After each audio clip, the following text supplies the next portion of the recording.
Hi everybody, my name is Hannah and this is Pepper and Pine, and today I want to share with you how we compost in our backyard. It's a small backyard without a lot of garden space, but we still manage to compost, and we are a family of 6. Now, this isn't a composting tutorial on how to compost so that you have the right balance of nutrients for your soil. We compost mainly as a way to reduce our waste that's going to the landfill. So we're going to dig a nice deep hole, and we're running into some trouble here because we had a rock in our garden, a substantial one actually. But once we clear that, we're able to put in our compost, and I do store my compost in the freezer until I'm ready to compost it. Compost once a week, and that way we don't have to dig so many different holes in our backyard. So that's all we do. We dig a hole and then we cover it. Now I want to show you some of this compost that's about less than a month old so that you can see how it decomposes over the course of several months. Now this is a time when our soil is still pretty moist, so it looks moist and you can see a lot of worms, and that's a good sign. Here's another compost pile that's less than 2 months old. Still, we're in a rainy season, so it's still really moist, but as we move into summer and our soil dries out, I may consider watering it a little bit just so that we can keep all of those worms happy, because worms are a good sign when you're composting. They're going through all of that compost and they're breaking it down and making rich, gorgeous black soil. Okay, so I covered that one back up, and let's go back to our original plot here. And several months later, we're going to take a look at how it all decomposed.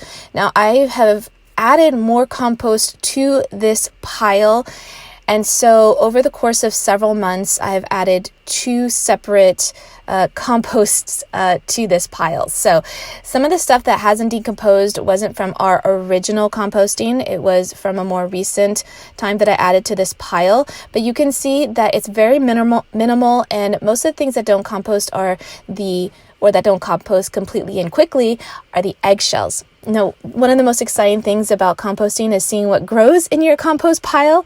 And here I found some magnificent sprouts. I think it's from a squash, maybe a pumpkin, maybe zucchini. I'm not quite sure. I can kind of see a stem there.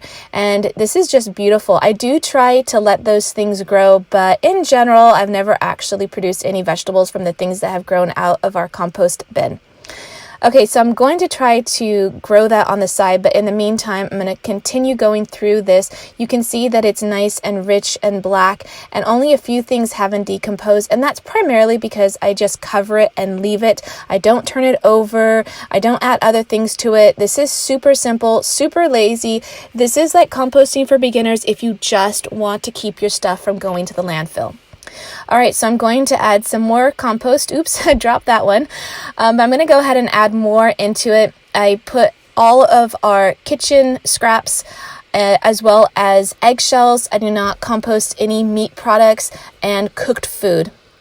Okay, so I'm going to try to preserve those sprouts, but none of them grew. It eventually just dried out, and I'm just going to leave that covered for a few months. A few months later, let's go ahead and take a look at that. So you can see this whole composting project over several weeks and months so that you can see just how that soil looks, and you can see that it looks rich and beautiful and ready for whatever I decide to plant this new season. Okay, so if you want to see some of our other gardening adventures as well as our nature projects for our homeschool, you can tap on the screen right now. If you want more information about how I compost and more pictures, you can find them on my website at pepperandpine.com. And if you want to see how our garden is progressing on a daily basis, you can find me on Instagram at pepperandpine.